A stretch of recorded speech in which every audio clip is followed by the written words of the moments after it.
Hi there. Welcome back. I swore last week I seen you join. It sent me an email that you joined 20 minutes prior. I don't know if you did. I'm just saying, like, I swear on everything. You talking to me? Yeah. Yeah. I was there. I was checking out my audio, video, making sure everything's working well.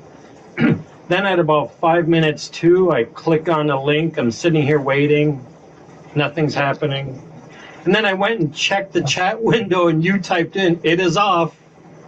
Oh, I didn't mean like off. I meant, I know, It do mean when I'm joining, but but it was like 10 after 7, and nothing happened yet. I was like, "Oh, I guess it's off." oh It was no. weird. It was very weird. Yeah. Well, and the thing is, I just hurry up and typed it in there to get like, oh, man, I should have used better words. I'm sorry. Well, Kind of did. it was fine. It was a curious night. It gave me a chance to apply for a job, actually. Well, that's So, good, right? yeah. Uh, And then I went and checked the chat about an hour and a half later, and there everyone was talking about what a good meeting. And it was like, okay. Oh, that was weird. Twilight Zone kind of thing. yeah, it's like there must have been some shift in the timelines there because it just doesn't make any sense. Yeah, it didn't. Yeah. I'm And then sorry. I watched the video Thursday morning, and I missed a good one, but I was there. It was fun. It started to get pretty fun. Yeah, 2 hours long. Man, I know. It's like, but you lose track of time. I mean, it does. We do like 5 minutes, so 5 minutes just doing the little meditation. And then the reading is like, I think today's going to be about 20. And then we just kind of Yes, yeah. pause with it. Hi, guys. Hello. I'm just going to Hi. give it a few minutes, let some people in.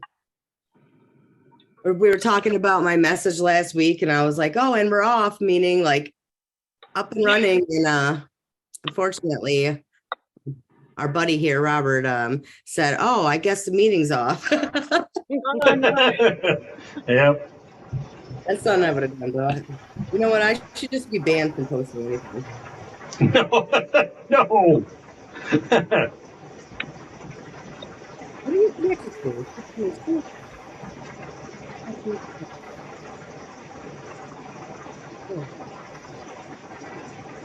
Any of you guys? My God. Give me your it. your audio's different now. It's, yeah, 1 minute. All right, do this. Better? Yes, yeah, back to normal. Yeah, I was like half hooked into my headphones, half not. Um, Man, do any of you have snow? I don't even know where you're located. I'm in California. Oh, you definitely don't have no snow. Get out of here. Well, I'm in Nice. South. I'm in Australia. We definitely have It's spring in Australia. yes, I'm in, I'm in Southwest Minnesota. Got 3 inches this morning. Oh, Oh, wow. wow. Wow. So I'm in upstate New York, like right outside of Syracuse. And we got hit like 3 weeks ago. I swear it was like 3 feet of snow. Yeah. And Wow. and then it melted and we have nothing. All And then now all of of a that sudden my eyes, my everything, I'm like, ugh, drives me nuts. There's another big storm heading over the country. Minnesota's going to get hit pretty hard. I wouldn't mind it if I was living like in the woods in a cabin where I could just hibernate, not be bothered, wood stove, something. All right. Yeah, having to get in a car and driving is difficult when there's a lot of snow and ice. Yeah, that's the fun time. That's the best time drive. I used to love it. So when I was stationed in North Carolina, they would get literally like, I don't even know, it'd be like a frost and they would close down everything. And it was like the best ever because I didn't have to go to work. But then just watching people that have never driven in snow really drive in snow is like ridiculous. I'm like, I could not imagine these people in a blizzard. Like, my old Yeah. man, it's literally just a frost on the snow. I'm like, you still got grass. I mean, frost on the grass. Can't even talk. That's what it's All right. like. Yeah. Any level of depth. It's like, there's everything. Yeah. Crazy to me. Hey guys, Ah. Hey, Mike. everything Hey. sound good on my end? Yep. All right, good. I had technology issues last week. Good to go, bud. We're just Your gonna wait hair another looks real minute. nice, by the way. Dunkashin. Actually, I gotta redo it. It looks a hot mess. As far as coloring, but whatever.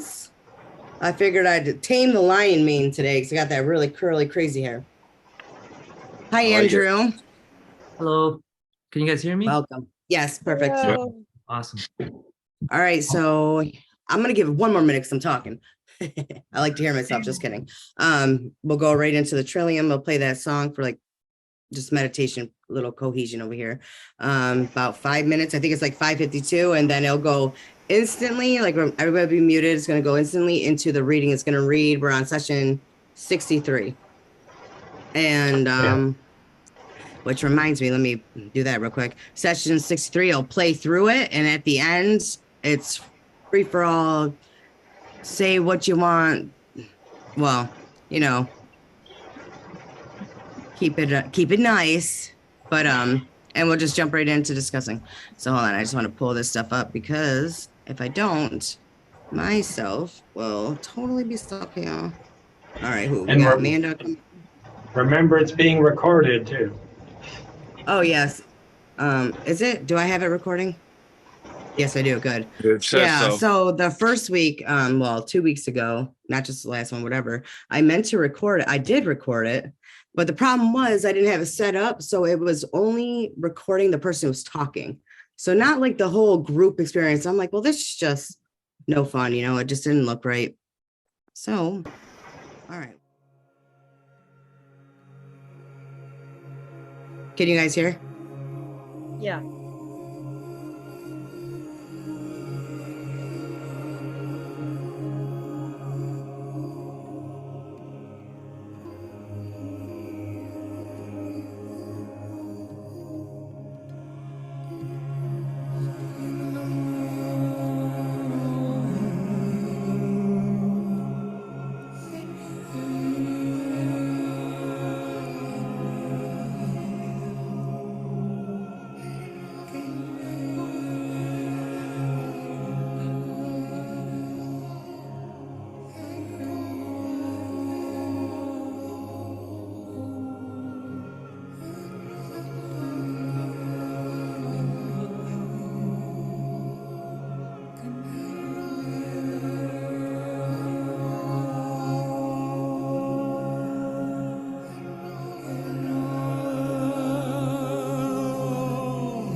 Raw session number 63, July 18th, 1981. I am Ra. I greet you in the love and in the light of the one infinite creator. We communicate now.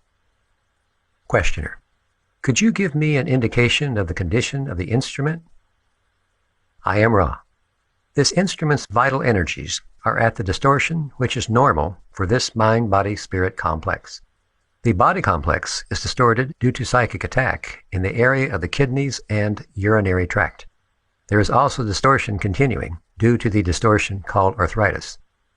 You may expect this psychic attack to be constant, as this instrument has been under observation by negatively oriented force for some time. Questioner. Was the original problem with the kidneys some 25 years ago caused by psychic attack? I am Ra. This is only partially correct. There were psychic attack components to the death of this body at that space-time.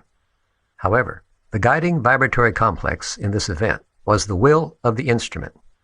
This instrument desired to leave this plane of existence as it did not feel it could be of service. Questioner. You are saying that the instrument itself then created the kidney problem at that time? I am Ra. The instrument's desire to leave this density lowered the defenses of an already predisposed weak body complex, and an allergic reaction was so intensified as to cause the complications which distorted the body complex towards unviability. The will of the instrument, when it found that there was indeed work to be done in service, was again the guiding factor, or complex of vibratory patterns, which kept the body complex from surrendering to dissolution of the ties which cause the vitality of life. Questioner. Is the necessity for the instrument to go to the bathroom several times before a session due to the psychic attack? I am Ra. In general, this is incorrect. The instrument is eliminating from the body complex the distortion leavings of the material which we use for contact. This occurs variably, sometimes beginning before contact, other workings this occurring after the contact. In this particular working, this entity is experiencing the aforementioned difficulties, causing the intensification of that particular distortion/condition. Questioner. I know that you have already answered this question, but I feel it my duty now to ask it each time in case there is some new development, and that is there anything that we can do that we aren't doing to lessen the effectiveness of the psychic attack upon the instrument? I am Ra. Continue in love and praise and thanksgiving to the Creator. Examine previous material. Love is the great protector. Questioner. Could you give me a definition of vital energy? I am Ra. Vital energy is the complex of energy levels of mind, body, and spirit. Unlike physical energy, it requires the integrated complexes vibrating in an useful manner. The faculty of will can, to a variable extent, replace missing vital energy, and this has occurred in past workings, as you measure time, in this instrument. This is not recommended. At this time, however, the vital energies are well nourished in mind and spirit, although the physical energy level is, in and of itself, low at this time. Questioner. Would I be correct in guessing that vital energy is a function of the awareness or bias of the entity with respect to its polarity or general unity with the Creator or creation? I am Ra. In a non-specific sense, we may affirm the correctness of your statement. The vital energy may be seen to be that deep love of life or life experiences, such as the beauty of creation and the appreciation of other selves, and the distortions of your co-creator's making, which are of beauty. Without this vital energy, the least distorted physical complex will fail and perish. With this love, or vital energy, or elan, the entity may continue, though the physical complex is greatly distorted. Questioner. From last session, I would like to continue with a few questions about the fact that in fourth density, red, orange, and green energies will be activated, yellow, blue, etc., being in potentiation. Right now, you say we have green energies activated. They have been activated for the last 45 years. I'm wondering about the transition through this period, so that the green is totally activated and the yellow is in potentiation. What will we lose as the yellow goes from activation into potentiation, And what will we gain as the green comes into total activation? And what is that process? I am Ra.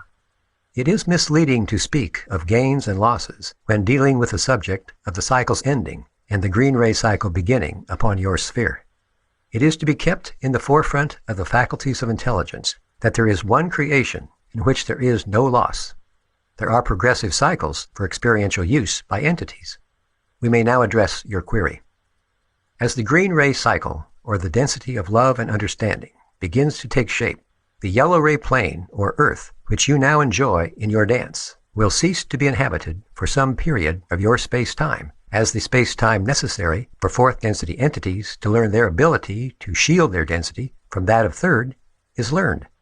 After this period, there will come a time when third density may again cycle on the yellow ray sphere. Meanwhile, there is another sphere congruent to a great extent with yellow ray forming. This fourth density sphere coexists with first, second, and third.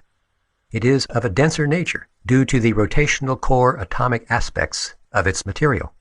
We have discussed this subject with you. The fourth density entities which incarnate at this space-time are fourth density in the view of experience, but are incarnating in less dense vehicles due to desire to experience and aid in the birth of fourth density upon this plane. You may note that fourth density entities have a great abundance of compassion. Questioner. Now, at present we have, in third density incarnation on this plane, those third density entities of the planet Earth who have been here for some number of incarnations, who will graduate in the three-way split. Either positive polarity remaining for fourth density experience on this planet, the negative polarity harvestable going to another planet, and the rest unharvestable third density going to another third density planet. In addition to these entities, I am assuming that we have here already some entities harvestable from other third density planets who have come here and incarnated in third density form to make the transition with this planet into fourth density, plus wanderers. Is this correct? I am Ra. This is correct, except we may note a small point.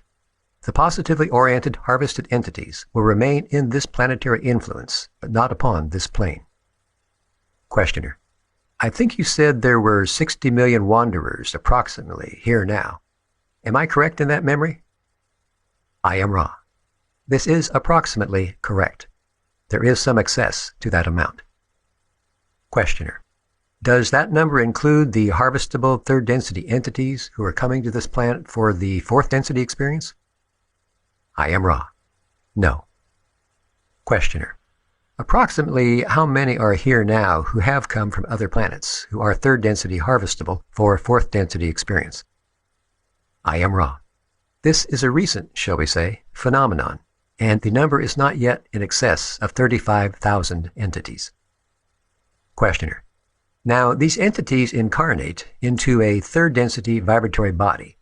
I am trying to understand how this transition takes place from third to fourth density. I will take the example of one of these entities of which we are speaking, who is now in a third density body. He will grow older, and then will it be necessary that he die from the third density physical body and reincarnate in a fourth density body for that transition? I am Ra. These entities are those incarnating with what you may call a double body in activation. It will be noted that the entities birthing these fourth density entities experience a great feeling of, shall we say, the connection and the use of spiritual energies during pregnancy. This is due to the necessity for manifesting the double body. This transitional body is one which will be, shall we say, able to appreciate fourth density vibratory complexes as the in-streaming increases without the accompanying disruption of the third density body. If a third density entity were, shall we say, electrically aware of fourth density in full, the third density electrical fields would fail due to incompatibility. To answer your query about death, these entities will die according to third density necessities. Questioner. You are saying then that for the transition from third to fourth density for one of these entities with doubly activated bodies, in order to make the transition, the third density body will go through the process of what we call death. Is this correct? I am Ra. The third and fourth combination density's body will die according to the necessity of third density mind-body-spirit complex distortions. We may respond to the heart of your questioning by noting that the purpose of such combined activation of mind-body-spirit complexes is that such entities, to some extent, consciously are aware of those fourth density understandings which third density is unable to remember due to the forgetting.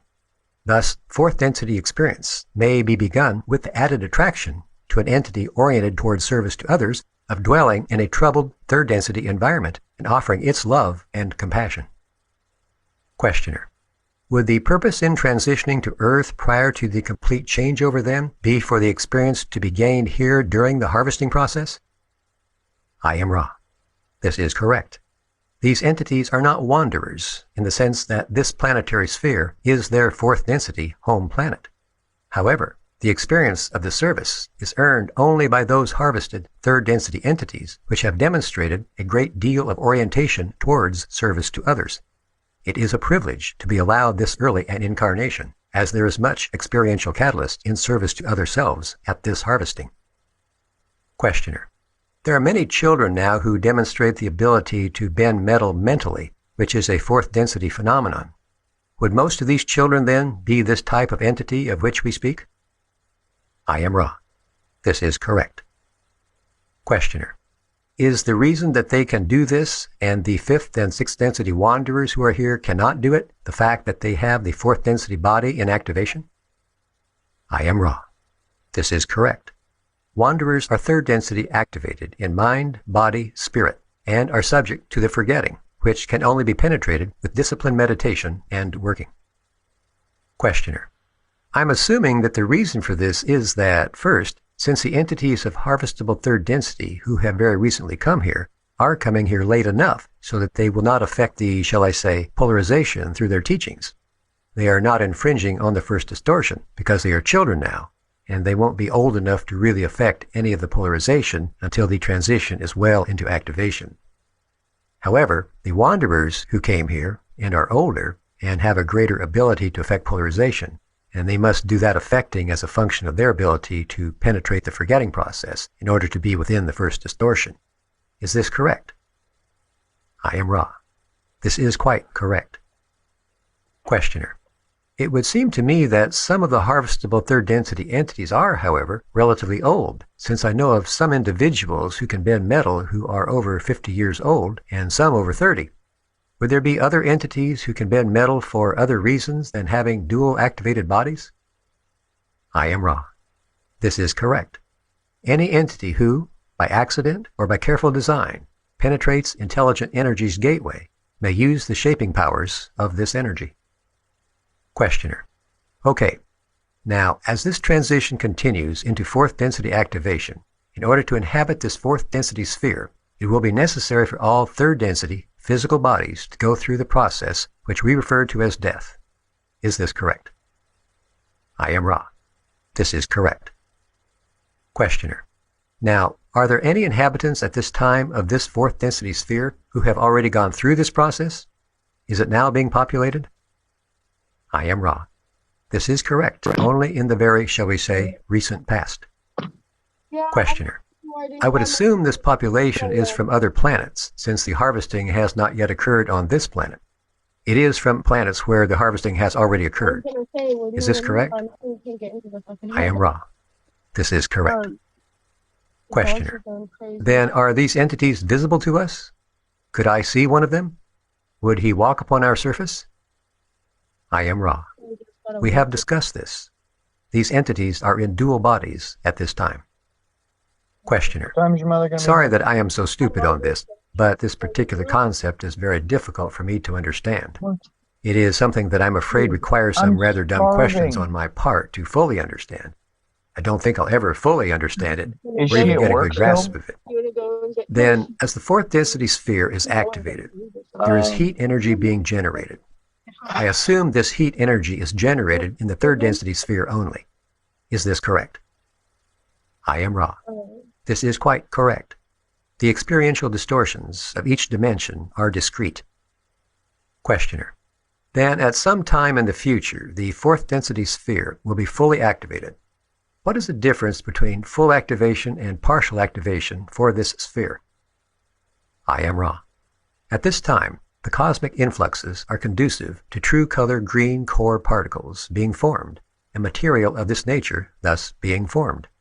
However, there is a mixture of the yellow ray and green ray environments at this time, necessitating the birthing of transitional mind-body-spirit complex types of energy distortions.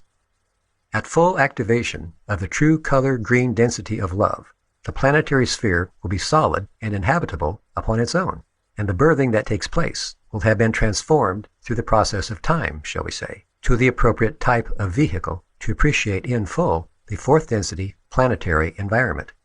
At this nexus, the green ray environment exists to a far greater extent in time-space than in space-time. Questioner: could you describe the difference that you are speaking of with respect to time-space and space-time? I am Ra. For the sake of your understanding, we will use the working definition of inner planes. There is a great deal of subtlety invested in this sound vibration complex, but it, by itself, will perhaps fulfill your present need. Questioner: I will make this statement, and you correct me.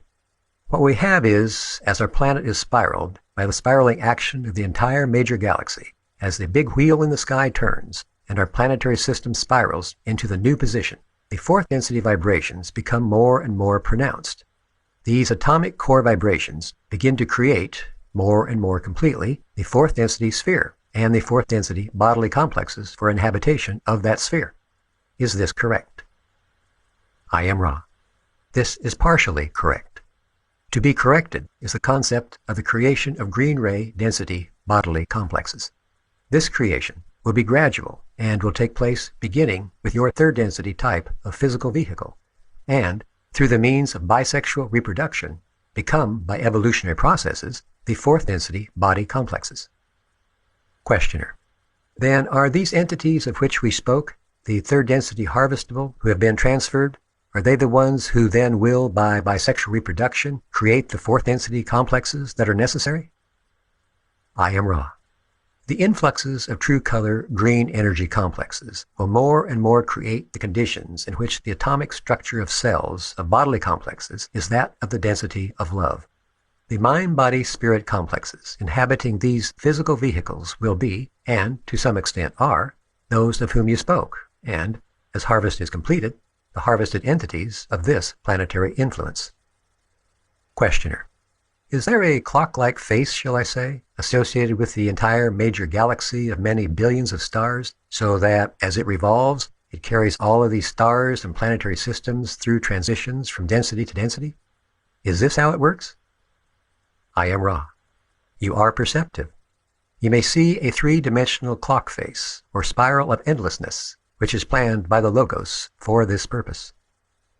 Questioner: I understand that the Logos did not plan for the heating effect that occurs in our third density transition into fourth. Is this correct? I am Ra.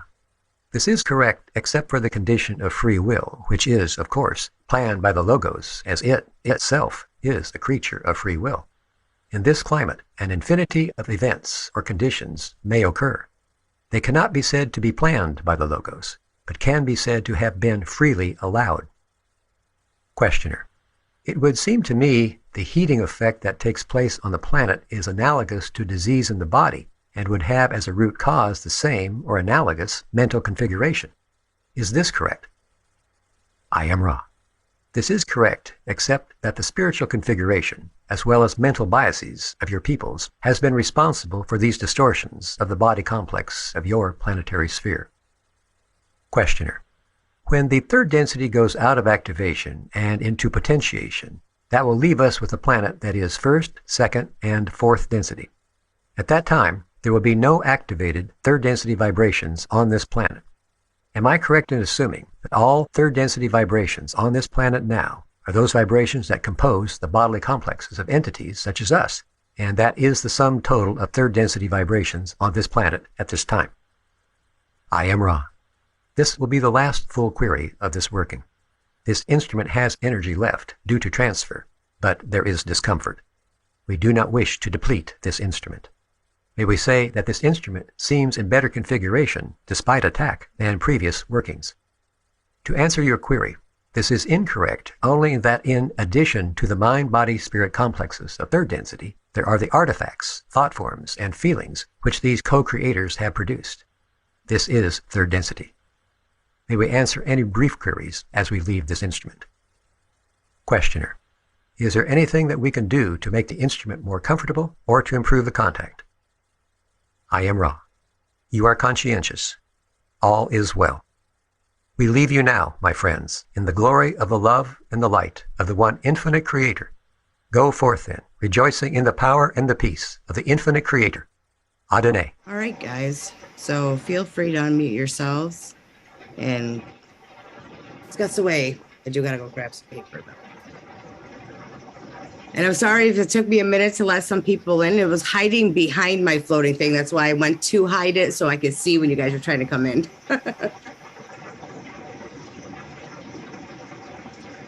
Well, listen. I got one if no one else does. Go ahead, I'll be right back. Go ahead, Mike. So this was at the beginning. They're talking about spiritual attacks. About what? About what? They're talking about spiritual attacks, that people can get spiritually attacked, and it happens. And what else did they say? By entities, yeah. Yeah, the entities. I guess I wanted to expand on that a little bit if anyone has anything. Well, they refer to it as a psychic attack too. Yes, so yes, not necessarily spiritual. Spiritual. Yeah, Or are you referring to when she psychic like attack? when she was? Yes, I know, but as far as the entities, like, or but that when it was her choice, like where she wanted to exit. Yeah. Which I wasn't sure which one. I guess I'm misunderstanding. All right, question. so there was a part where it said that she felt like she didn't have purpose earlier on in life. So there was like that was like her exit, you know, where she can get out of there, her catalyst to it, I guess, per se. But then she ended up getting a purpose or feeling that and then stayed. And then there was now she's also dealing with the psychic attack of the what is fifth density? Negative polarity. Yeah. Yeah. No, I just kind of wanted to expand on just all that stuff. If anyone's thoughts, I just thought it would be a good place to start. What are your thoughts? Good question, Amanda. Good question. My thoughts is I thank God that I don't feel like I get spiritually attacked. But I really resonate with the answer is that love, you know, he's like, how could I fight this off or make sure it don't happen to me? And they respond, you know, just be loving. But love is a great protector. I also thought that maybe they should have expanded more on what out, like, you know, of course, love is the ultimate, you know, but like, you know, they didn't really go on about any other measures you can take. I know there are a lot of measures you can take in the spiritual world, you know, but I just thought I wanted to hear something else. Okay. Well, the main ones are so acknowledging that we're all one. So if there's a spiritual psychic greeting, then being grateful to them, saying like, oh, well, you know, because I'm grateful that you're helping me realize that the spiritual world is real and that you're giving me this opportunity for forgiveness and love. And this gratitude works against them because they need to maintain 95% or more service to self. And that means they can't be of service to others. And if you're grateful to them, then they're being of service to you. And then they have to kind of go away because it's like, oh no, I'm doing something good for someone. Yeah. I like that answer. That was great. Yeah, thanks. Very good explanation. Yep. So I have a little I could share on that. Hi, I'm Laura, by the way. This is my first time. Welcome, Laura. Hi. So I do energy therapy and I operate in the world of self-healing, right? So I really love studying the law of one and the concepts that it teaches, and talking about negative entities, because negative entities, now my foundation prior to studying the law of one and after, but is Christianity. So Christianity is my playground. That's where I have dominion over. JC and I are buddies, and so that works out well for me. And so I feel very blessed in that. And prior to studying the law of one, dealing with negative entities was a common thing. And I used to, prior to my own healing, for 37 years, suffered with chronic Lyme disease, fibromyalgia, endometriosis, a list of chronic illnesses, right? And part of my healing journey was coming to plant medicine, referred to as ayahuasca, which has allowed me to purge the low vibrational imbalances that were stored in my body, both inherited and those that I acquired from childhood, which is what allowed me to maintain that physical illness, right? And so one of the intentions that I brought to the medicine was show me who I had become. And I had become my pain. That's what I had become. So I really resonated with the story in which she shared, right? She had this previous kidney. She's clearly suffered physically all of her life, right? And this distortion to the physical body as the result of the emotional distortion and spiritual distortion allows us to be open to these attacks, physically, psychically, emotionally, right? Spiritually. Now, when you're primarily dominant in this whole Christian belief, right? We think that it's just Satan, which I learned, of course, that that's not the case. We've got all kinds of either negative entities or positive entities, which we can lump into either the light or the dark, simply, right? So when you're sharing and asking about, to expound a little bit more about negative entities, I really liked what was shared about thanking them for coming, because the catalyst of pain, right, whether that's physical or emotional or spiritual, is what allows us to understand that there is a distortion, that allows us to realize that we're not 100% in alignment, and then ask ourselves, why do I have this pain? What's the underlying cause of this? And then to identify that and heal it, bringing it in with love, acceptance, and forgiveness, the three primary things that allow us to heal and come into homeostasis, whether it's due to, again, something that we incurred from childhood or that which is inherited. But then it prevents us from being attacked, right? Because we are then 100% in alignment and there is no attack. It doesn't mean that these entities aren't going to make an attempt, or that if we aren't in flow, drinking enough water, getting enough sleep, and mentally keeping on track, doing our own work, they're always going to try, right? And as I was studying this, I found myself under attack, which was really interesting how I went years without any really massive attack.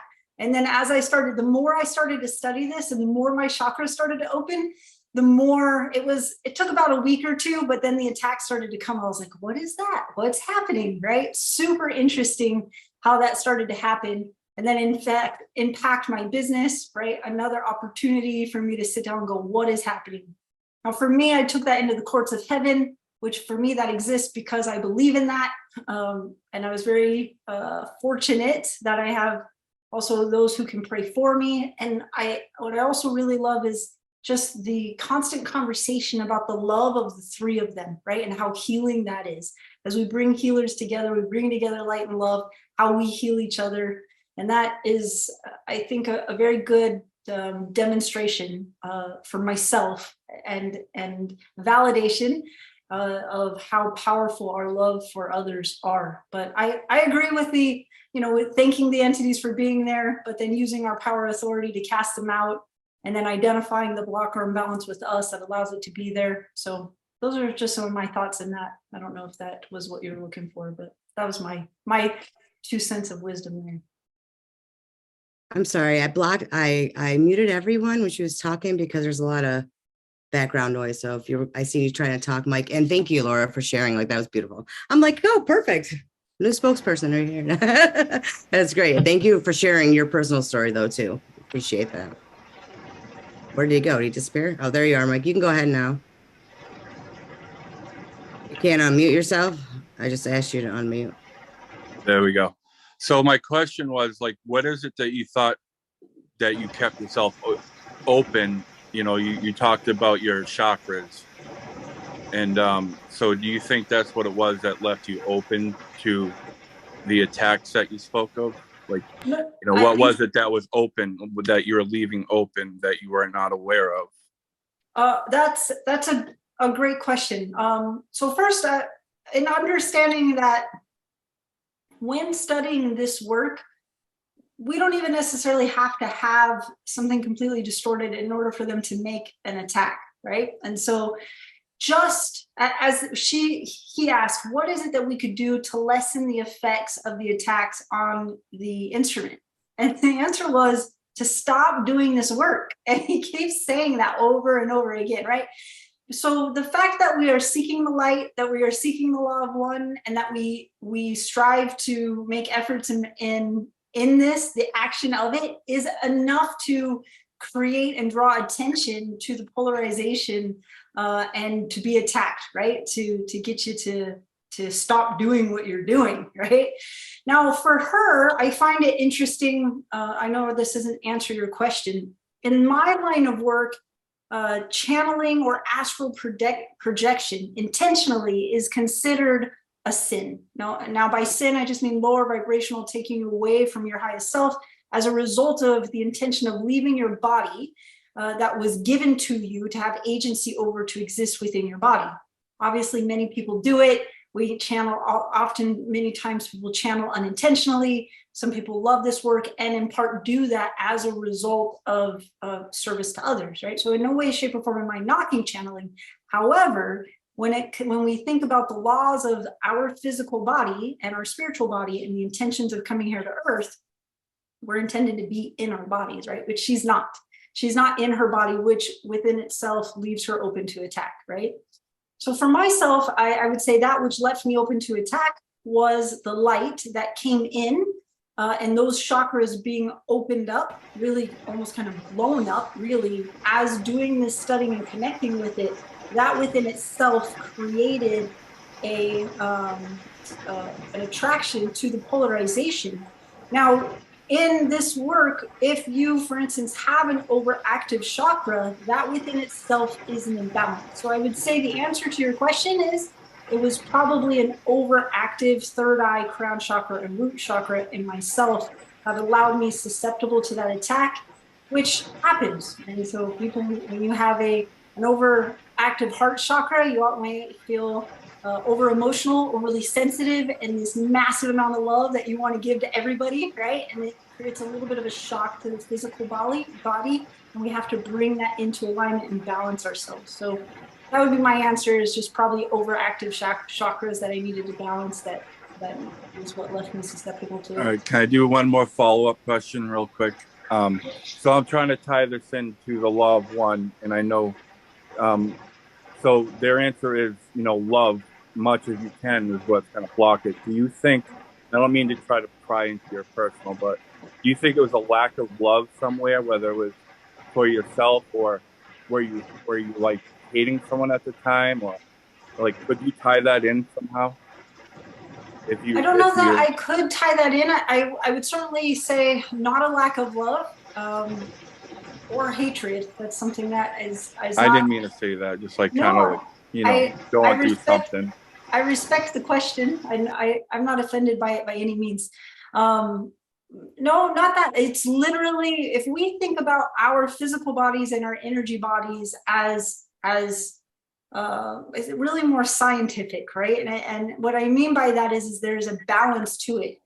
And so when he talks about a distortion, that distortion could be in one direction or the other. I personally have found a challenge in my awakening at sometimes to know, and I like that, and I apologize that I'm jumping around all over the place a little bit. There's a portion of the book that does a really great job of helping me to better understand polarization, because in my states of awakening and observing things from a higher perspective, I have no resistance to hatred. I have no resistance or opposition towards anger or to perpetrators or persecutors or anything of that nature.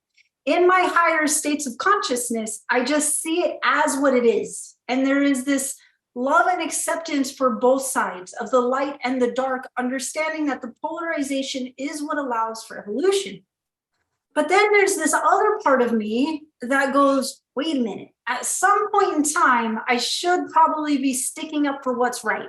I should be saying, no, don't do that. And then there's these questions in my mind that I would say to myself, at what point in time do we defend ourselves? Because in these higher states of consciousness, there is no need to defend anything. The truth requires no defense, right?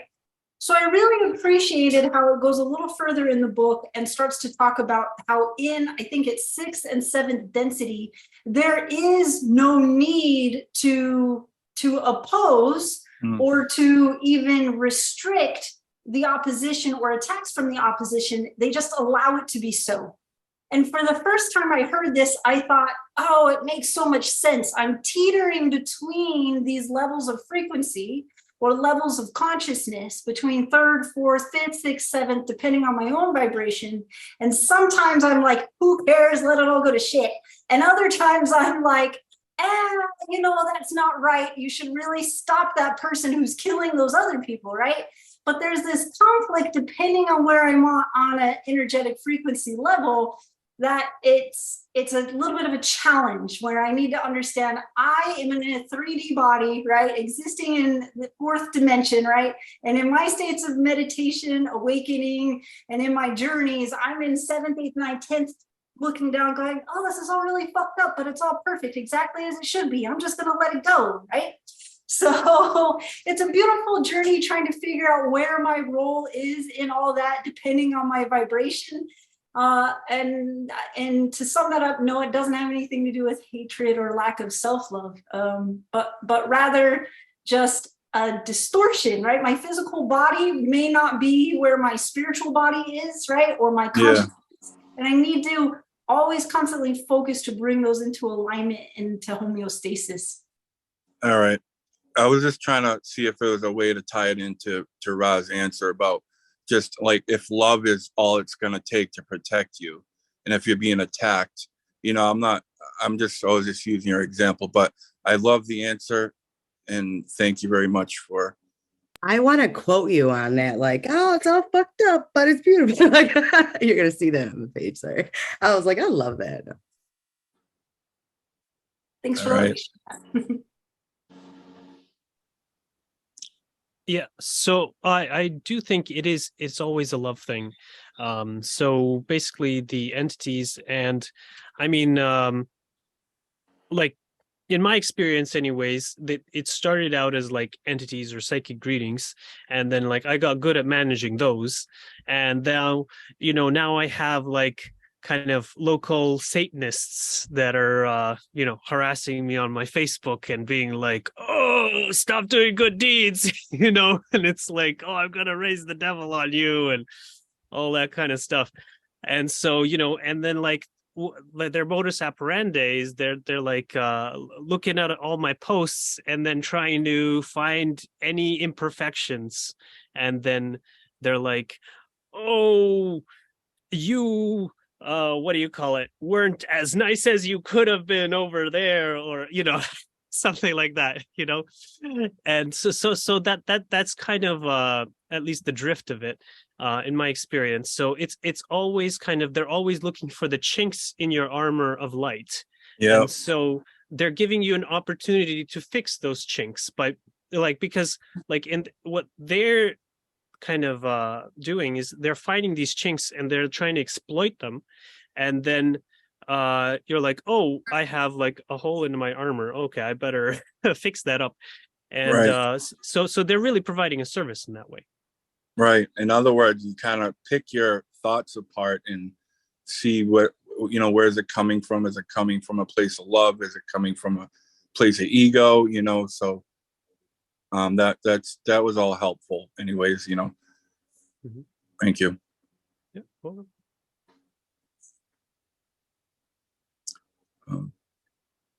yeah, it's also if you have like complicated feelings towards others. Like, say, for instance, if you have complicated feelings to people, like, say, picking apart your stuff, then it's like, well, what about myself have I not forgiven yet? What about myself have I not yet loved? And then once you forgive and love yourself and accept yourself in that aspect, then you won't be upset with them anymore. Right. And for like very difficult positions, you know, like if you get into like conspiracy theories, there's all those like evil people or whatever. And so what one of the practices I like to do is I kind of remote view. So I kind of become them.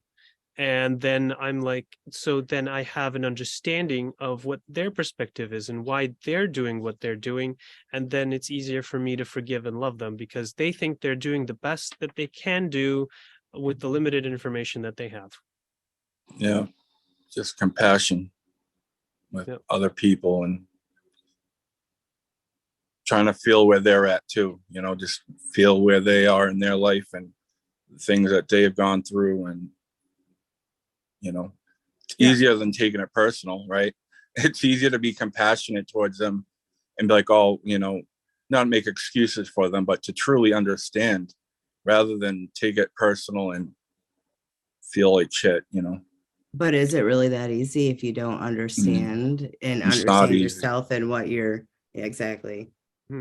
Yeah, I don't know if easier is the word, but it does take practice. I will agree with that. Yes. I mean, this hits on something that I've been dealing with in the last 2 days at work where somebody is QAing my stuff and I'm feeling like I'm being attacked when in fact the real truth is he's got my back. But I have not been able to be in a space of gratitude over it. So my boss actually called me out on it, but I said, here's where I'm at. I want to be in that spot, but I'm having difficulty getting there. Well, the fact that you can even acknowledge that though is a big, go right ahead. Yeah, you're right. Yeah, that even that you've acknowledged it is really wonderful.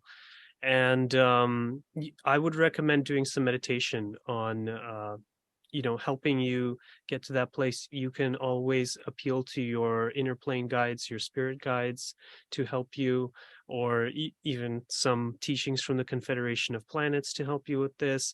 You know, there's lots of angels and spirits that are willing to help you. And of course, this whole group here, I'm sure other people have things to say as well. Oh, don't all run up at once. But you can all give me a hug. I'll take that. Okay.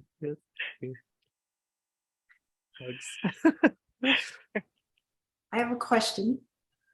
There's a space in this section that talks about how there will be a period of time without the, I believe it said the yellow ray energy. Does anyone want to talk about that or have any thoughts about that or what that means or their understanding or interpretation of that? That's something I've been thinking about a bit recently because of one other part in, I can't remember, I think it's in a couple from now, where Ra talks about how the earth is coming on with the green ray chakra. And Don asks him a couple of questions and he says, well, basically, let me put it like this. You need to imagine the earth as in 7 different colors. And you've got red, orange, yellow, and very soon it's going to have a completed green sphere. So from this point of view, when they say something like that, it's like, well, okay, well, we've gone these colored spheres and then now we're sort of rolling back in a way and we're undoing one before we keep then moving forward again. So it's a really interesting concept, but one that boggles my mind because it's not only tied with this, where we've got these different colored bands of reality. We're talking about frequency bands. Within that frequency band, you've got all forms of that existence. So it's like all ego all of a sudden disappears from the planet. Now that might seem like an interesting statement, but then what does that mean for trees? What does that mean for animals? What does that mean for the general light from the sun? Because that's generally considered to be yellow ray energy, you know.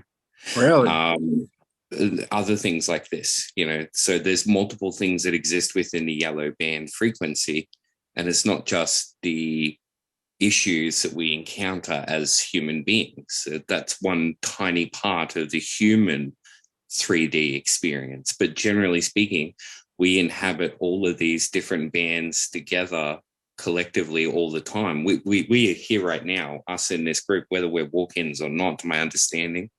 We have all 7 bodies already active. We're just currently prioritizing a focus for our conscious awareness, what we call this conscious awareness, in this particular isolated form right now. So again, it's like, well, does that mean that each one of us obliterates our temporary physical aspect like that in a way? But it's not completely physical, because first elemental plane, or first red ray energy plane, is, you know, water, earth, wind, fire.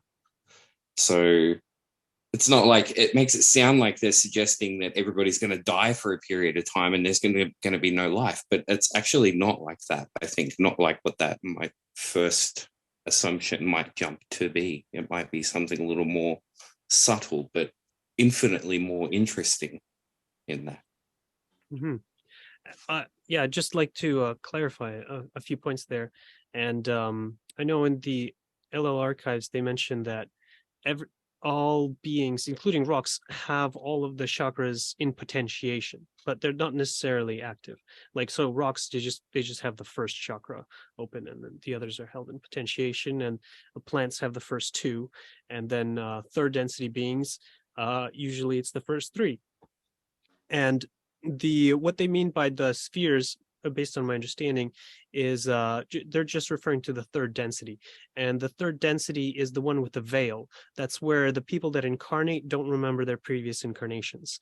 And that only happens in the third density. People or entities in the first, second, fourth, fifth, and all the other ones do remember. And so for a short period of time, basically everyone who did incarnate with a third density body, or is incarnate right now, will be able to continue until the natural end of their life, which could be up to 900 years, according to Ra. But on this planet, it's usually shorter. And so, and that has to do with historical reasons of us being excessively violent and things like this. But anyway, so right now about a third of people incarnated are dual activated. So they have third density bodies, but they have access to fourth density time space or mind space. And then eventually we're going to get to a point when it's just going to be dual activated people on this planet. And then their children are going to be fully fourth density, fully capable of taking advantage of all of the fourth density stuff. And then the reason they have this transitional period where there are no more third density entities are born is to give an opportunity for the fourth density entities to learn kind of the fourth density skill set, such as being able to hide themselves from third density entities. So that, and then after the fourth density entities are capable of doing that, then the third density cycle can begin again. And then there will be third density entities, and there will be fourth density entities at the same time, but the third density entities won't be able to see those fourth density entities unless the fourth density entities are okay with it. Okay. I hope that clarifies things. Nice. Well done. Thank you. Thank you. Yeah, you're welcome. Yeah. Does that satisfy your question, Laura, or do you want to hear another perspective? I'll take more. All right. So I think your question is why. So I wasn't aware of what, you said that yellow ray wasn't going to be used, or is that what you said? Wasn't going to be used on this planet? I think it just says, I'm trying to remember the context, the exact words. I don't have it in front of me, but it was something like yellow ray would not be activated.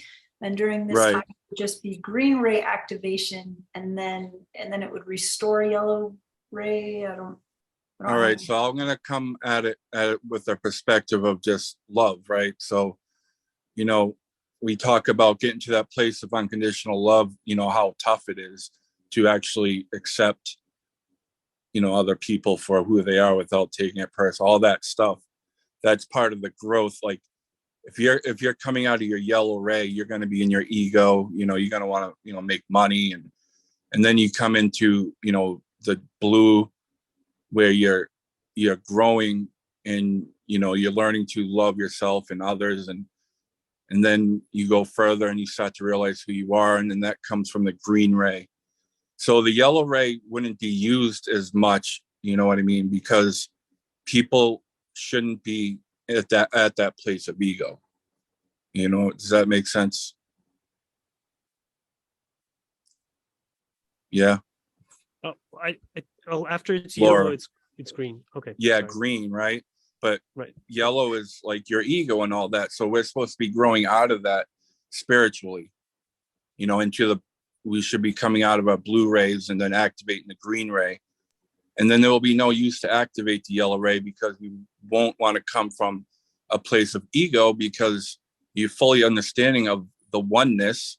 Therefore, you don't see yourself really, So the yellow ray wouldn't be activated. I'm not That sure makes talking about the blue ray. the yellow blue ray. is usually activated after the green ray, because it's the throat chakra, and the green ray is the heart chakra. Right. So the yellow ray is lower, right? I mean, Yes, you yellow agree ray with me. is It's like solar where plexus. your ego comes from and all that. If you're coming out of your yellow ray, if you're activated living right now in the third density from your yellow ray, that means correct me if I'm wrong, but you're living a lot out of your ego, right? You see separation more. Well, the Confederation doesn't really use the word ego. Right. They usually say that basically the orange ray is relationships with one other person, and yellow ray is relationships with multiple other people. Right. And then heart is when you kind of open yourself to all people, I guess you could say. Right, Well, right. you're So opening you're getting yourself to closer. God flowing through you, kind of thing. Right. So the oneness is more, the law of one is really working, because right now we see separation, but at some point you're not going to see everything as separate. It's going to be easy. It's going to come to you very easily. Therefore, Right. You're not going to want to activate your yellow ray, and then when you're in your ego, that just means you see separation. You see yourself. You know what I mean? I know law of one don't talk about the ego, but Yeah, they say you need to have all of the lower chakras activated in order to activate and maintain activation of your heart. So I wouldn't deactivate your lower chakras, because then the energy wouldn't flow to your heart. You need all of the bottom ones in order to keep a healthy heart. I completely agree. So we live out of all our, but at some point when the green is activated, that means you're leveling up, right? When you're living, coming out of your yellow, and then blue and green isn't activated yet, just means you're in your ego. You see separation. You don't see the oneness. And then I know what I'm coming from a different perspective, but I think I may be understanding what you're saying. Basically, if you don't activate your heart, then you feel separation, because it's only with the heart activation that you feel the pain of all the other people, and so then you feel their pain. And maybe you're thinking about indigo ray, which is third eye. So say, for instance, people in the third density, if they wish to go on the service to self path, then what they would do is they would close their heart and then activate their third eye, so that they can have an advantage over other people. And then they don't feel the pain of other people, and so they feel separate from those people, and they don't feel bad when they hurt others. Whereas if you have your heart open, then you feel their pain, and so you can't do those malicious things that the service to self entities do, just because you feel like you're hurting yourself. right. Yeah, Right. and you can still have your third eye open while your heart is open, but yeah, the main focus of service to others graduation is having the heart open. Right. Mhm. I know Laura was talking about earlier about these in the 6.5 density, they merge. And the reason for that is because the service to self entity finds that they cannot progress any further. That at that 6th density, they have already activated their first, like their red, their orange, their yellow, their indigo, and their blue, and their violet. And but they haven't activated their heart, and that's the only thing that hasn't yet been activated, and the only way they can progress is by opening their heart. And once they open their heart, they become service to others. Great one. Yeah.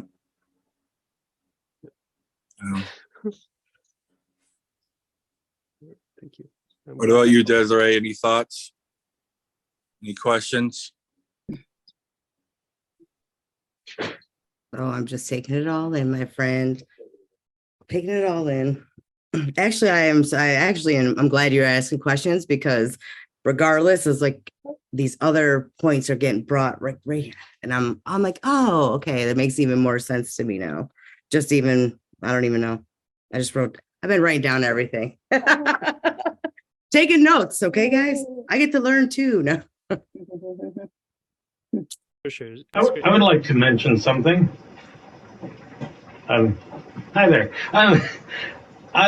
It's interesting when we were saying how, like, our star being a yellow star, and we're seeing the yellow light. And I have looked in the past on a lot of stuff regarding light. And when you look at the spectrum of light that the human eye is able to receive, I'm going to give you some numbers just to make a point, though. So it goes from 380 nanometers to 780 nanometers is the length of the wave of light that our eyes can see. And scientists have known for some time now that there is one wavelength of light that the human eye sees better than all of the others. And believe it or not, it's the number 555. 555 nanometers is the color green that our eyes are most attuned to seeing. So we are given the opportunity to only see green in the best way possible. Even though our star is yellow, it is a yellow star, but we're given the green portion of light to see the easiest, I think, in a way to help us. That was what I wanted to input on that. I love that.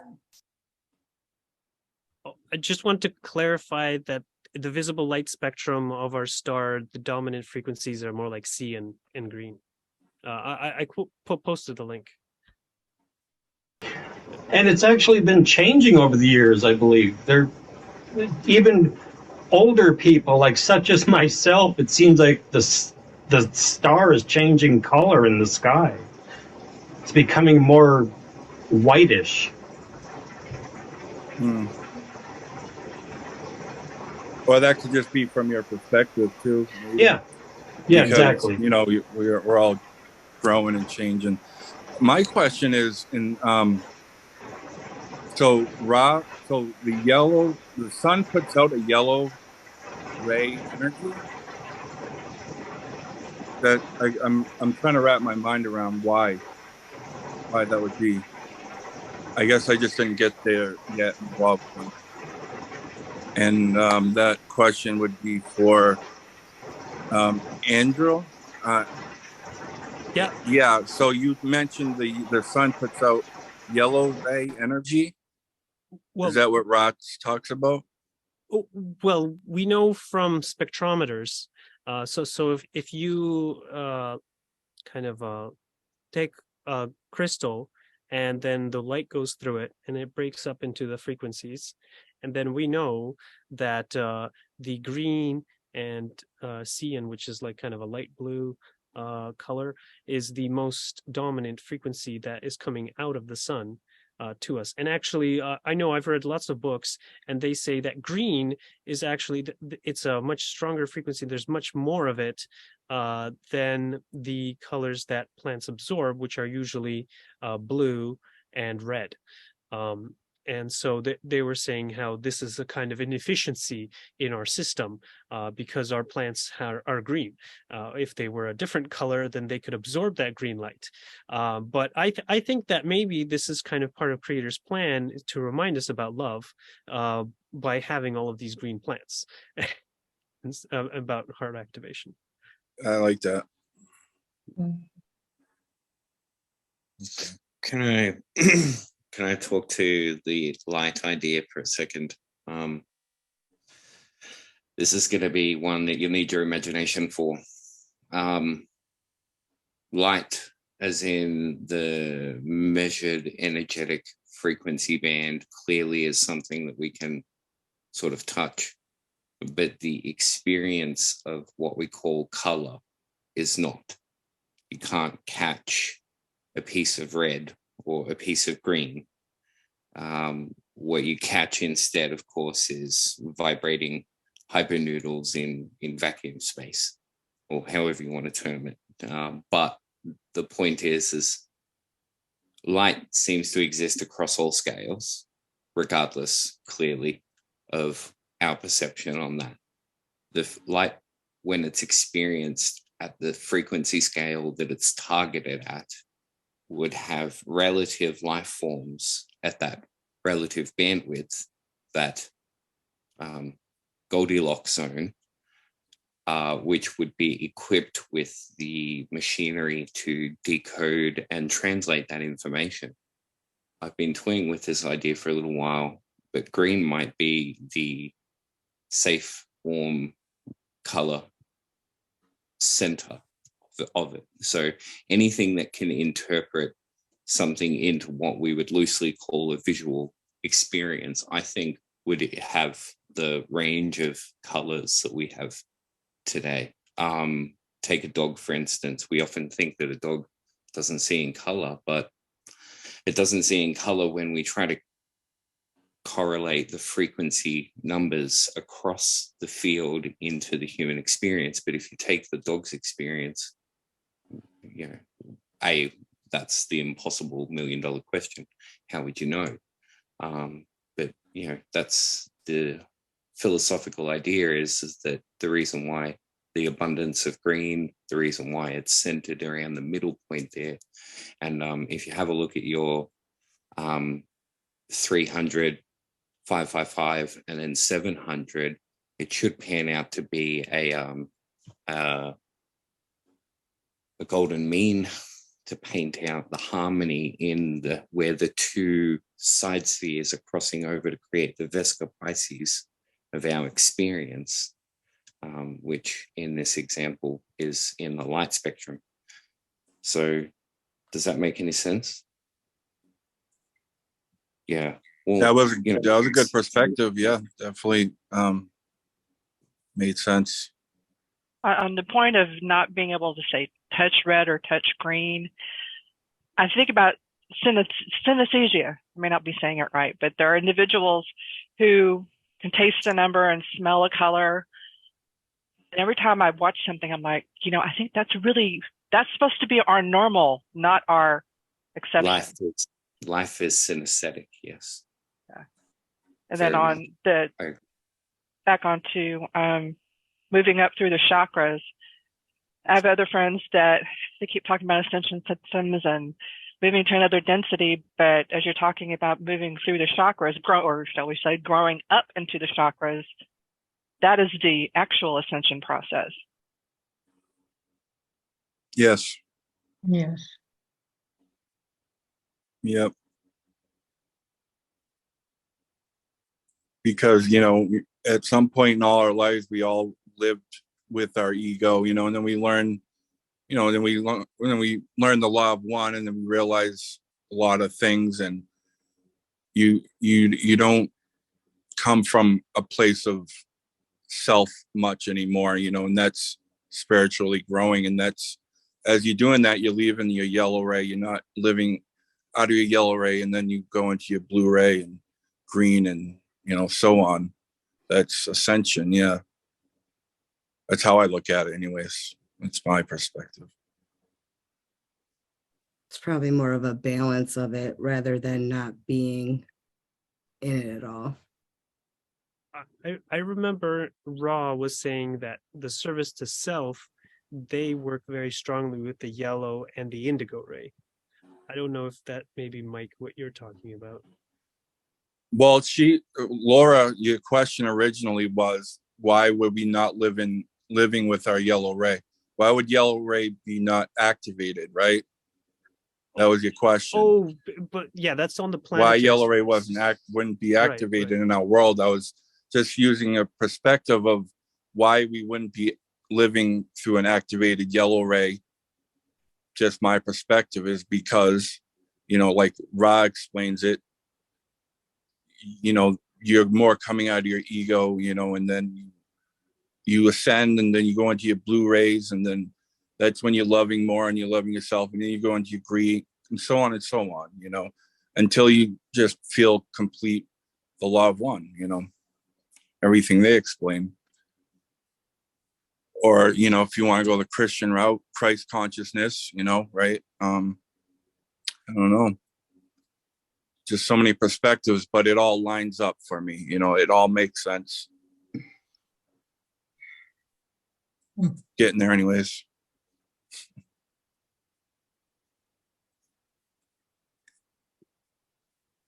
I just wanted to clarify, there's a difference between the personal chakra system and the planetary spheres or planes, and that they're referring to it's just the planetary sphere or the third density. I usually use the number system for the densities and the color system for the personal chakras, just to make it less confusing. But you could use both as they do in this particular session. Right. In many other sessions, like in the Love and Light archives, they use the numbers. And so it's the third density that will be held in potentiation, while the fourth is given a chance to develop. Right. Mm-hmm. So for me, this, because of the whole Christianity thing, made me think of the 1,000 years that Satan will be bound. Yeah. There's a, go ahead. She's on. Yes. Well, you go on with that. I want to know what you have to say about it.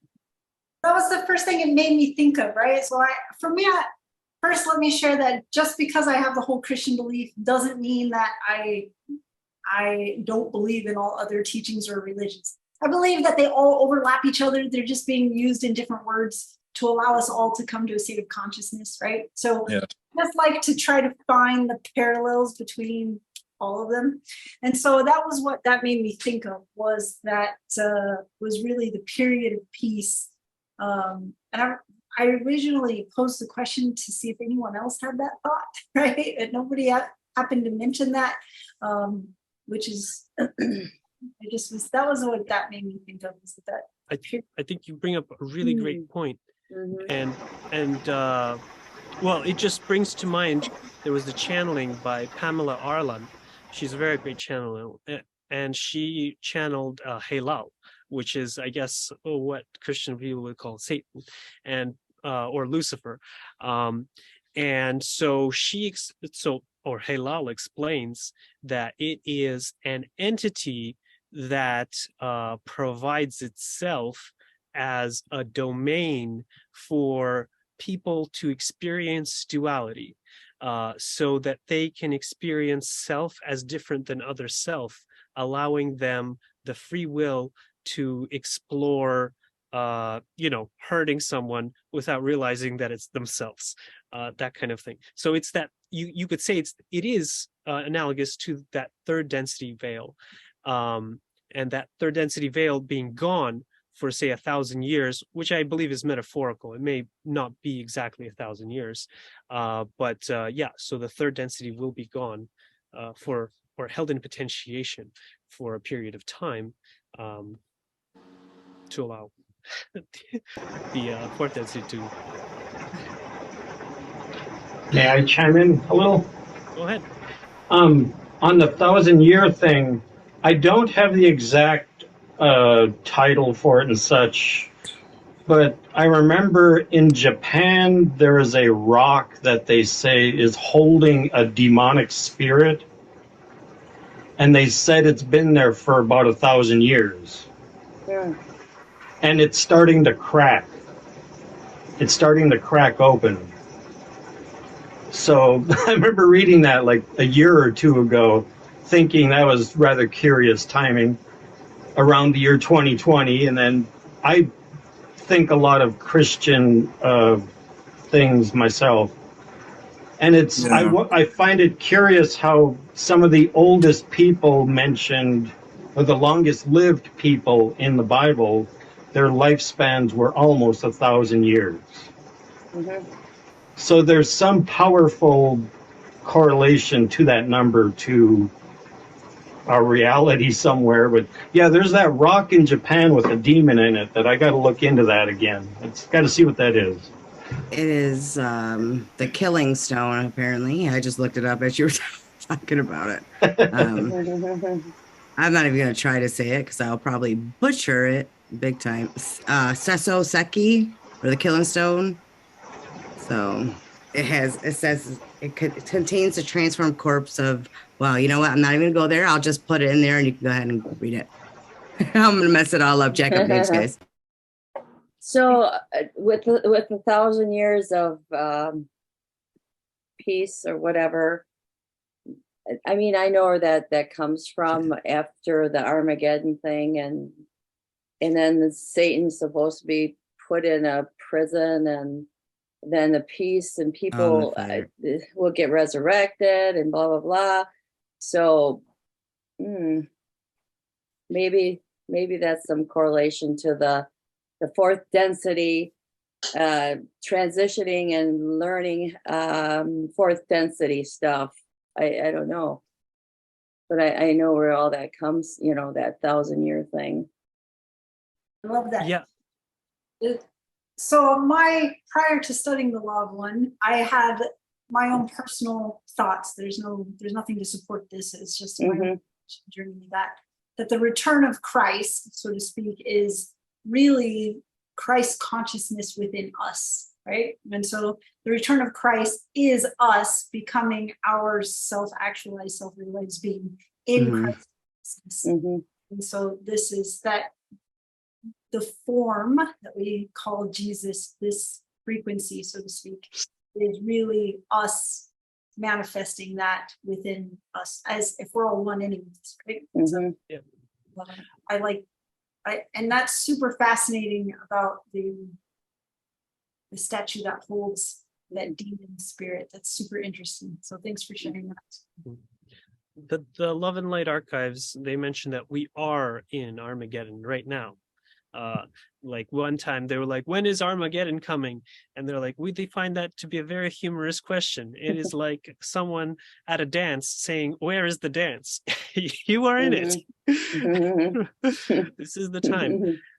And sorry. Also, just one more short point. There is a wonderful book. It's called Christ's Letters. And in it, it's a channeling of Jesus, and he explains that his return, where it's lightning flashing from east to west, is referring to the Christ consciousness, as you say, him being available to everybody, you know, telepathically, and his teachings spreading it. But it is one of the purest and most detailed channelings I've ever come across from Christ. If you wanted to, I'll link it. I'm getting the shivers. And on that idea of lightning traveling from the east to the west, there was a president of the United States whose first name translates as lightning. That was Barack Obama.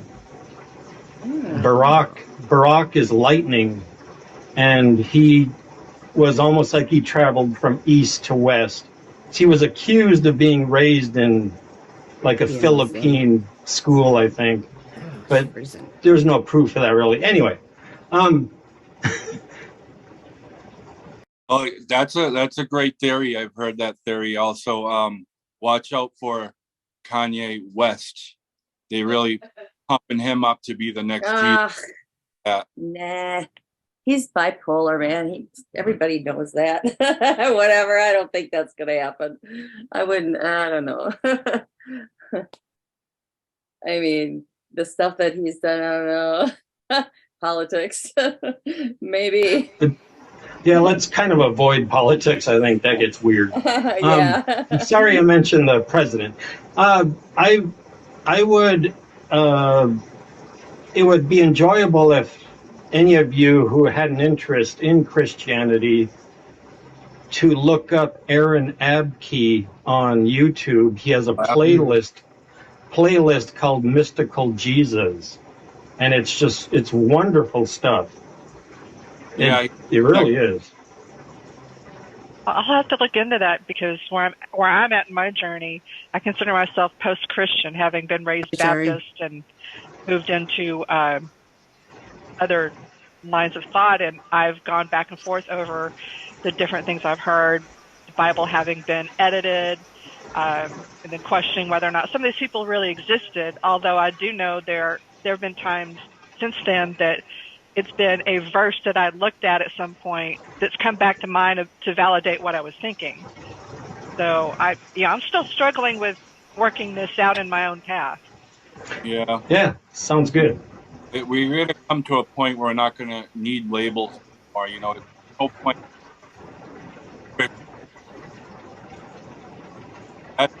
All together, you know, it's all blending in. So, you know, yeah, and we come to that point where we just don't need labels. And yeah, things are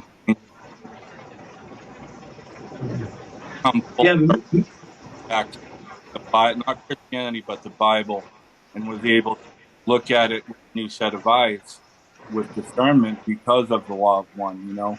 Now that I can look at the Bible and the teachings with discernment that they are myself Christian, not because I have anything against it. Are not my personal thought, though. Hey, Mike, your audio is really cutting in and out. It's like you moved further from your Wi-Fi, maybe, or something. Yeah, my bad. So I don't know did you get what I said? I came full circle back to Christianity. I was never religious, I mean Christianity, but the Bible. And I was able to read the Bible with a new set of eyes, you know, with the discernment I've learned from the law of one, you know, and then going back and looking at the Bible and using discernment, looking at the teachings. And like I've had my mind blown, you know, with a lot of that, the Christianity ideology, you know, makes more sense to me. Do I sound more clear now? Very much. Much better. All right. Very much. Yeah. I just had a brief comment on that. In my experience, the teachings within the Bible that are most aligned to the Love and Light archives are exclusively Jesus's words, and only in Matthew, Mark, and John, and like none of the other books. And basically in Christianity, the trouble that I have found is there's, at least with the Protestant ones in this kind of city, particularly that I'm in, is that they follow Paul. I hear water. Water? Can't hear. Don't know. It's not here. There we go. Much better. So when somebody else is talking, let's just do them a favor and just mute ourselves so that they can actually get out what they're trying to say. Yeah, right. You over there, Robert, with your waterfall or something. No. So, yeah, and but there are some, you know, at least one denomination that I found that seems to follow actually Jesus, and it's the Mennonites, and presumably the Amish too. I don't know, but they've been the only ones that so far that have been receptive to the law of one teachings. whereas the other ones are like, Paul didn't say that. And Jesus was just a blood sacrifice. We don't listen to him. So that's what I get in the local churches. Well, that's what I would say. What are you thinking, Amanda? Somebody? I wish I knew. I'm not as into that, so I don't know. But Laura, do you have something? Somebody, I want to hear this. I was just gonna say, thank God for discernment, right? Like, when it comes to Christianity, it's just so interesting, right? It serves a phenomenal purpose. It's a really great stepping stone, right? And it works until it doesn't, right? And this image of God outside of ourselves, and that God's going to be angry at us, and all this other nonsense is just nonsense. However, it is really interesting. You know, I remember one time I thought to myself, I have some background noise, so I apologize if you can hear that, let me know. I thought to myself, what is the point of fear? You know, like, what is, and on a doctrinal, like on a scriptural level, what is the whole point of fear? And I remember looking it up in the scriptures, and it was, which blew my mind, that if it wasn't for fear, some people wouldn't follow God. And my first reaction was, that's ridiculous. So this is trying to suggest that I only follow God because I fear him. And as I thought back to that in my younger youthful years, there was an element of truth to that, in which I had this fear that I wanted to be good. I wanted to be right. I wanted God's love. And there was this time in my life where I actually believed that if I wasn't good, that I would separate myself from God. And yet the craziest thing is that is true, right? When we are of service to self, we separate ourselves from others, which is separate ourselves from ourselves. So the understanding on a youthful elementary level was there, right? But the way that it's taught is so twisted and distorted, right? It's fascinating when I hear you talk about these teachings of Christianity within your area. I just think to myself, thank God, literally, that we have the power of discernment to study and know these things on our own, and that it grows constantly, right? Our awareness and knowledge of God, thus therefore to say of ourselves, expands over years. And the greatest thing is everything that's coming out of my mouth 10 years from now, I'm going to say, I had no idea what I was talking about. I thought all that was true at the time, but just ignore all of that, right? It's awesome. I have something to say. Oh, go ahead. Please go ahead. We want to hear. Well, yeah, I was raised Roman Catholic, then Jehovah's Witness. So I got both ends, and I felt that way too. If I wasn't good, if I did that, did this, did that, I'm gonna die and never get resurrected, as the witnesses teach, or the Catholics teach you're going to go to hell, burn fire, and Satan's going to kill you forever and ever and ever, and you're going to go through all this stuff. And as I got older, just like a couple years ago, I started questioning religion and just religion in general, and nobody could give me the answers that I was questioning, and so and then I saw a ship, and that went against a lot of the stuff that I was taught, like the lights in the skies or demons. They're all demons, and they're coming to come and get you. They want to make you stumble and blah blah blah. And when I saw this ship, I was like, okay, I'm not supposed to be seeing this. And it took me years to think about it, 7 years. And then I started questioning more and more and more on religion, asking more. I have friends that are in one religion or the other, and nobody could answer any of these questions. And so I started looking into I started thinking about the ship, And then I started looking into I found Desiree on one site, and then they were talking about the Law of One. I had no clue about any of it. And it makes a lot of sense. Now they talk about the Yahweh from the Orion, and Yahweh translates into Jehovah. So, that kind of brought me in and like, okay, so what was this Yahweh thing? And so I'm still reading up on that. I get it. I understand it. But being so into the religion thing, I had to break away, and it was really difficult for me to do. But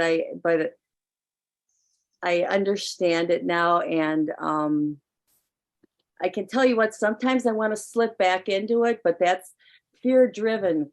Is that a breakaway from the creator you're feeling instead of just the what? No, because I mean, you're still the religion, because I have a real connection, and so it's I know that. Religion. Yeah. And then what people, the teachings are, some of it is like what you said. Why would a God want to hurt his creation? Why would a God want to take a baby that is innocent, and because a baby wasn't baptized, put them in what they call limbo or whatever it is? It makes no sense to me. They all loving, yeah.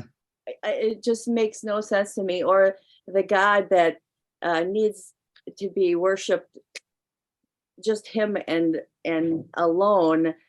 And so I started questioning all this stuff, and it was like this, what the hell? And trust me, I have, my family is split, like Jehovah Witnesses and the Catholics.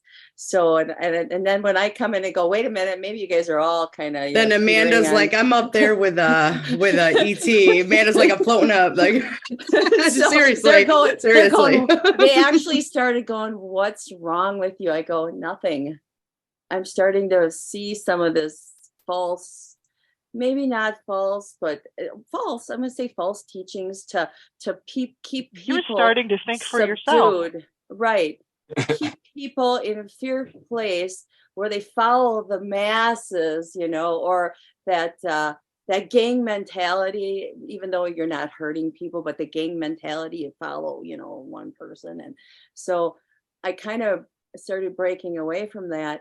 And everybody's like, what's wrong with you? Everybody. I'm like, nothing is wrong with me. I'm just starting to see some things that I should have saw a long time ago, but I didn't. So I don't know. But the ship may have had something to do with that, because I was told that the ship was an activation ship. Yeah, but you also said you were having this since you were a little girl. Oh, yes. She used to be very emotional with the crucifixion and all that. Yes. But like, you were asking questions about, like, that was coming up in the Bible. Where did all these people come from? Adam and Eve were the first. Like, Adam and Eve were the first. How does this make no sense? So you've been. Where are they all? Where are they? So yeah, and the Jesus, whenever there was like the memorial or the Passover, I as a young child, I would get very emotional, and I'd start crying, and everybody's like, what's wrong with her? And I didn't feel like there was anything wrong. I felt sad, so sad. And then I had to, as a teenager, I tried to keep it under wraps, but it didn't work. So I had to leave and go into the bathroom every single time. So that is very real to me, and very real. So yeah, but I do understand the religious thing and going through it, and the fear factor. I don't know what religion doesn't have that fear factor that keeps people in their place, so to speak. So yeah. So your question goes from, why is God, make me fearful, to why do they?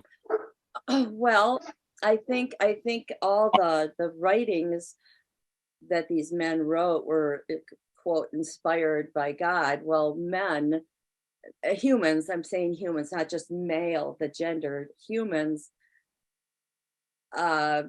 in a lot of the writings, not the Jesus stuff, because Jesus love and light, because he, but keep people, they write it so where, like Mary Magdalene was supposed to be this big prostitute. I don't believe that. I think guys put that in to make her look bad or something, but the people that put the Bible together were a bunch of men, and they decided, well, we're going to put this book in and we're going to keep this one out because it doesn't quite fit our idea, where in fact I think they should all put it all together.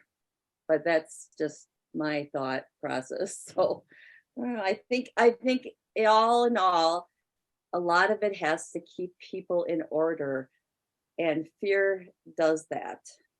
It really does. It's been doing that for forever. Yeah, right. Did you want to go ahead and say it out loud, or we can read? Sure, sure. Yeah. So basically, in the Christ letters, I was reading that Jesus. Well, I might as well give a little more of the story than I put in the chat. And he was saying that he was upset because his disciples didn't understand him. When he was in the desert, he got like all this realization, and he was like with God, and he understood the universe and that everything is an illusion, and he got all these magic powers. And then he's like, oh, I'm going to go into the world and I'm going to teach everyone. And then when he was about to do that, some angel was like, it's going to take thousands of years for them to understand.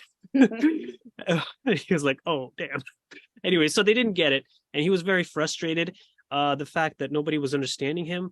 And then so he was getting like, okay, that's it, I'm just gonna die. And they're like, no, you're not gonna die. Like, yeah, I'm gonna die. And then he ended up like cursing some tree, and then the tree died, and he's like, see, I'm in a bad mood, and don't be in a bad mood, like don't say bad things about things, because then they die. You have to be nice to everything. And then he went to the temple, and then some of the money lenders were speaking over him, and then he got really upset about that, and he flipped the tables and he chased them out. And then the Pharisees were like, see, he's the devil. He's the follower of the devil. And the money lenders were like, he's with Basil Bob and all that. And so the majority of his disciples actually abandoned him. And then it was just like the 12, that were left. He had the last dinner, and he's like, okay, you guys are going to abandon me too. And, Judas, he was still held on very strongly to the Judaic beliefs. So he really believed in that whole, that God is vengeful. And so he believed the Pharisees when it's like, oh, he's not teaching us the right God. He's not teaching us about a vengeful God. He's teaching us a loving God. That must mean that he's teaching us about Satan. And because it's not Yahweh. And then, they crucified him after that. And so, following Jesus is following the God of love, and it's kind of letting go of all of the fear of God and all the vengeful gods and all that kind of stuff. It's just about love. Yeah. And that's the message. There's another book called Jesus, My Autobiography, that's a channeled text. And in it, he talks about that he taught Mary Magdalene all the mystics and everything. She was teaching ladies. And they were married and had kids, and that the 40 days in the wilderness was not what the Bible says it was. Turns out it was like a Kundalini awakening for him. Also, I heard it's been a while. that there was never a crucifixion too. Have you heard that? I don't know where I heard well, the Muslims believe that. I don't recall if that's in the. I feel like that might have been. Remember when I was going on my spiel last time about Enki and Lil and all that, the whole stories about the Bible. I think Billy Carson might have said it. I'm sorry, I didn't mean to interrupt you, honey. I just wanted to ask if that had anything to do with it.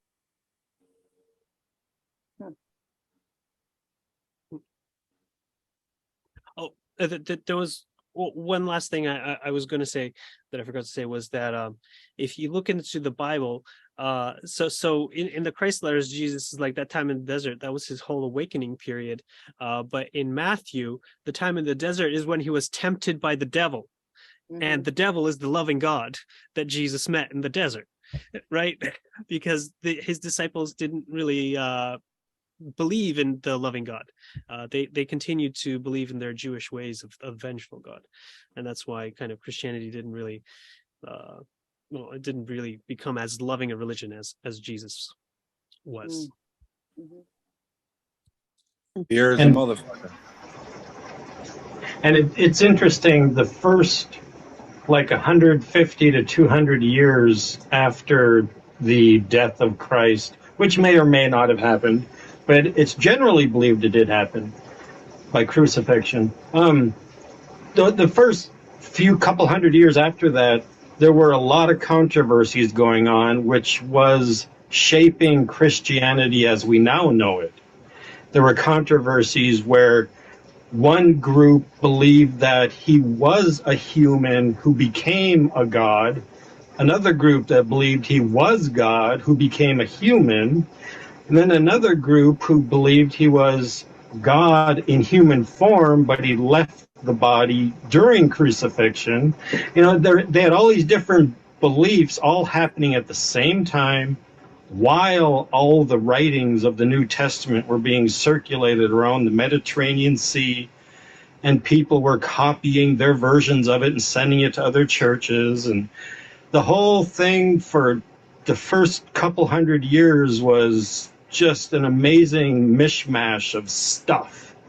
And the Gnostic texts, that the Nag Hammadi writings that we're so fortunate to have found in Egypt in 1945, those have shown us that they were arguing that the God of the Old Testament was this evil, angry, vengeful, the wrong deity. That's what I was talking about. Yes. And you were mentioning Enlil and Enki, and those are from Sumeria. Yeah, but he brought that in there on it. But Sumeria is the birthplace of Abraham, who was first called Abram and changed his name to Abraham later on. But he was born in the place of where they taught about Enlil and Enki and such. So those things were carried over. Yeah. And then what a lot of, sorry, I got to say this real quick though. What a lot of people don't realize, and if you say this, it makes you sound anti-Semitic, of which I am not. But I need to say this because it has truth to it, is when the Babylonians captured the Jewish people in Israel and dragged them all back to Babylon and held them captive for, was it hundreds of, I can't remember how long it was right now, sorry. But so the Jews were being held captive. It was around the year 560 BC. So 2,500 years ago, the Jews being held captive, then they were released and allowed to go back to Israel. That is when they wrote down the books that we now call the Old Testament. They didn't have them in written form until they were released from Babylon and went back to Israel. So that's a sign of carrying over. Sorry, yeah, go ahead. Just mention an interesting point based on my research. Because you're right, Abraham was from Ur, which is in Babylon. And what's interesting is they had the ziggurat in Ur, and on ziggurat, it was kind of like a mountain, an artificial mountain, and they would do human sacrifices on top of it. And the main god that they had was the god Sin, or Sinai. And he was also named, in the Semitic language, he was named Yareho. So actually, it's to my reading, he originally was Yaraho, and then Abraham went to, he moved to kind of a rural area of Babylon, and then he was like, well, I haven't done any human sacrifices on a mountain in a while, because he hadn't been to Ur. He's like, okay, I'm gonna go sacrifice my son on this one, and then God was like, no, don't do that. So I think the angel part was like not killing his thing, not the demanding, because that was the. And also another interesting thing is that Sinai was the moon god, and if you look and the moon god that created everything, and if you look in Genesis, they mention the creation of everything other than the moon, because they believed it was the moon that created everything. And It's very interesting. And so what happened? They left to Egypt for a while because of the famines, and then they were stuck in Egypt for a while, and they forgot their kind of roots. And then when they were coming back, they actually were waging wars with the Canaanites, which were actually their relatives that hadn't left to Egypt during the famines. And Jericho was the city of their god, and they destroyed the city of their own god, and then. What do you call it? They were like, oh crap, we have to cover this up. Okay, no one is allowed to say the name Yaraho anymore. So that they called him Adonai for a while. The spelling in Jewish for Yaraho and Yahweh is very similar. It's just the W and the R is almost the same letter. It's just that like it has a slightly longer tip. That's the only difference. Oh. And so they had the same God. They just, they kind of messed up. I got a real quick. When you mention the Canaanites, that's when they go back as far as we can find, the god was named El, and that's why we have all of the names like Israel, any Michael, Gabriel. The El ending means God or of God. Right. And the Canaanites, that was the original oldest name they can find in physical writing form, was El back then. Yeah. In Genesis, if you look at the original Hebrew, the first Genesis, they talk about Elohim, which means the group of gods, the primary group of gods. And then in the second Genesis, they say Yahweh or Elohim. The Yahweh Elohim did that. So, or Yaraho.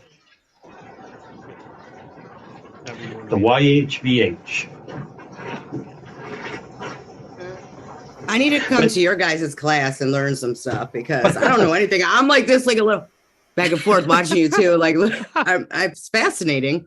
This is some of my favorite stuff. And because like at the end of the Ra chapters, when they end it with Adonai, that Adonai is what is used still to this day in Jewish temple worship. What does it mean? It means Lord, Lord, Lord, and it's a name or a word that they use in place of saying the name they cannot say, which is Jehovah, YHVH. They're not allowed to say that because they can't take the name of the Lord thy God in vain. So they can't say the names, they may be saying it in vain. So they have to replace it with Adonai. And when they say Adonai, so when they say Adonai at the end of the Ra channelings, I'm kind of wondering exactly where that's coming from. Yeah, me too. Because that's a sign that they're not saying YHVH or Jehovah, and Jehovah is mentioned in the Ra channelings as being a corrupted. There was an original Jehovah or Jehovah, and then the Orions corrupted it, and so what we get is a lot of corrupted information about YHVH. Right. And Adonai is the current one to use if you want to follow the 10 Commandments. And the 10 Commandments were supposedly given to us because of the Orions. And that seems like the hateful God that we don't like. Yes, true. So I have also heard, someone told me and was arguing with me that the Law of One raw material, you can tell me if you heard of this, that has been compromised, that there was the original raw material. And then he said that it's been compromised. And I'm like, how is it compromised? I couldn't think of anything. You know what Are I you mean? talking- That Ada Lane Are you- thing makes me Are you wonder. talking about it's when back in Egyptian times when it was distorted in the first place? No, just What the do you- story. It was written in 81. The whole raw material itself, the written stuff was they compromised it. And I don't know what he meant by they, but the only reason why I listen to this guy because everything he says resonates with me, you know. And he said that it was compromised, you know. So I'm always looking for things that would make me say that could be compromised, you know. And I don't find any. But that Ada Lane thing is interesting. Yeah, and I agree with you. I have a little voice within me that wants to doubt everything, and we experiencers of this third density are not allowed to have full understanding of anything. That's basically what I believe Hatan, Latwii, Ra, any of them have said. You will not understand to the fullest in the third density. It's not possible. This is so complicated, and that's why they're jealous of us too. Jealous is the wrong word, but they wish they could be Envy. experiencing it. Excuse me? I missed that word, but yeah. Maybe it was She said envy. envy. Envy, yeah. But that Yeah, sounds like what does it cannot. more of a lower energy thing too, though. But they, because the angels are said to be envious of us because we can feel pain and cry. But the lost my thought. Also, that we're gonna evolve above them. Just They know that's coming, and they don't like that. That we're gonna evolve above them. You know what I mean? They know that's happening, and I they don't- just want to keep us. No, a lot of the angels are happy in their station. They are there to help us. They're serving. They love their service. They are there on purpose. They have a free will of sorts too, and so they're just thankful to be doing what they are doing.